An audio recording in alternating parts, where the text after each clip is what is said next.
भाई अगर उन्होंने अभी विभागों का वितरण किया होता और विभागों को दाएं बाएं कर देते तो उससे संदेश नहीं जाता। संदेश क्या गया, आप समझने की कोशिश कीजिए। परिवर्तन कैसे है?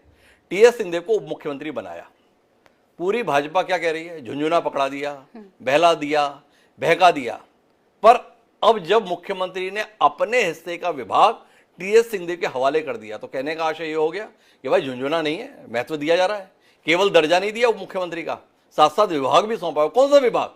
जो मुख्यमंत्री के अपने पास था, ऊर्जा, वो विभाग भी उन्होंने टीएस सिंहदेव के हवाले कर दिया। पिछले 2 साल 3 साल से खबरें क्या चली हैं, टीएस सिंहदेव और भूपेश बघेल के बीच में टकराव की। तो कुल मिलाकर उसमें समन्वय का संदेश तो जनता के बीच में जा रहा है ना। और टीएस सिंहदेव के अंदर अगर कहीं कुछ टीस होगी भी तो कम से कम इसके बहाने से मरहम तो लग रहा है कि भाई मुख्यमंत्री जी ने तो मेरे लिए अपना विभाग तक छोड़ दिया। पर दूसरी तरफ देखिए, मुख्यमंत्री अपने वजूद को भी दिखा रहे हैं। मोहन मरकाम हड़बड़ाहट कर गए।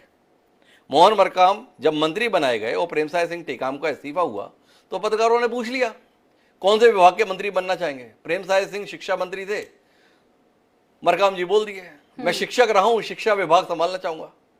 मंत्री तय नहीं कर सकता कि वो किस विभाग का मंत्री होगा, मुख्यमंत्री का अधिकार है कि कौन किस विभाग का मंत्री होगा। भूपेश बघेल जी ने संदेश दे दिया। मोहन मरकाम को सब कुछ मिला लेकिन शिक्षा नहीं मिला। शिक्षा किसे मिला? रविंद्र चौबे जी को मिला। पर रविंद्र चौबे जी को मिलने पर कोई सवाल नहीं है, इसलिए नहीं कि रविंद्र चौबे अविभाजित मध्य प्रदेश में भी शिक्षा विभाग देखे हुए हैं, उच्च शिक्षा मंत्री के तौर पर पहले भी काम किए हुए हैं, तो कुल मिलाकर पढ़े लिखे आदमी हैं, उनको दे दिया। ये तो वक्त की बात है कि रविंद्र चौबे अभी वरिष्ठता क्रम में तीसरे या चौथे नंबर पर देखे जाते हैं। अन्यथा 2008 के आम चुनाव के बाद 2008 से लेकर 2013 तक नेता प्रतिपक्ष की भूमिका में रविंद्र चौबे भी रहे। वरिष्ठता क्रम में भी आप देखें तो चरणदास महंत के बाद वह दूसरे शख्स हैं जो वरिष्ठता क्रम के अंतर्गत आते हैं कांग्रेस के अंदर।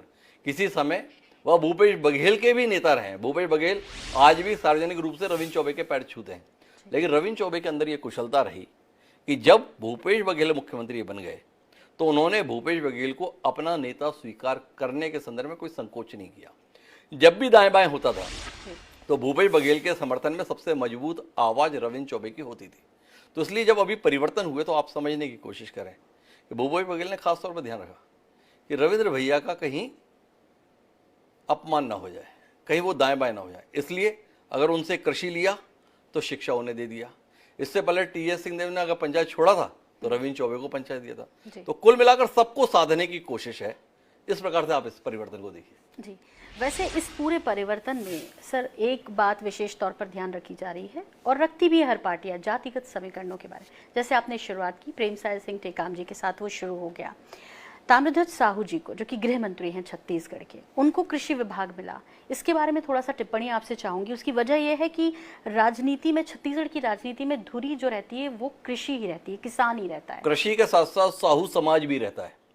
समझने की बात यह कि जब 2018 में चुनाव हुआ था तो उस समय पर 4 किरदार ऐसे थे जिन्हें मुख्यमंत्री की दौड़ में बड़ी गंभीरता से देखा गया था। पहला नाम था डॉक्टर चरणदास महंत का, दूसरा नाम था भूपेश बघेल जी का, तीसरा नाम था टीएस सिंहदेव जी का, और चौथा जो नाम था वो था ताम्रध्वज साहू जी का। ताम्रध्वज साहू इस दौड़ में इसलिए थे कि 2018 के समय पर वह छत्तीसगढ़ से एकमात्र कांग्रेस के निर्वाचित सांसद थे। लिहाजा जब ताम्रध्वज साहू उस दौड़ में पिछड़ गए तो उनको टीएस सिंहदेव के बराबर ही महत्व देने की कोशिश हुई।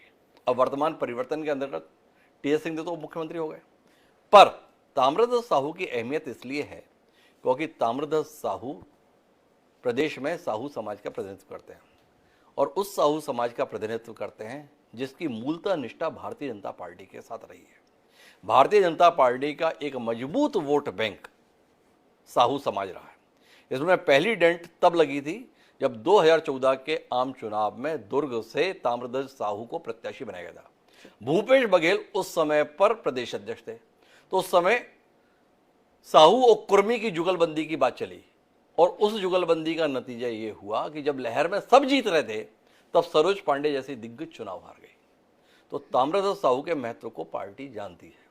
तो अब जब टीएस सिंहदेव को साध लिया, जब आदिवासी वर्ग को साध लिया, कुर्मी समुदाय वैसे ही भूपेश बघेल जी के मुख्यमंत्री होने के चलते साथ में, तो खतरे में कौन सा वोट बैंक था?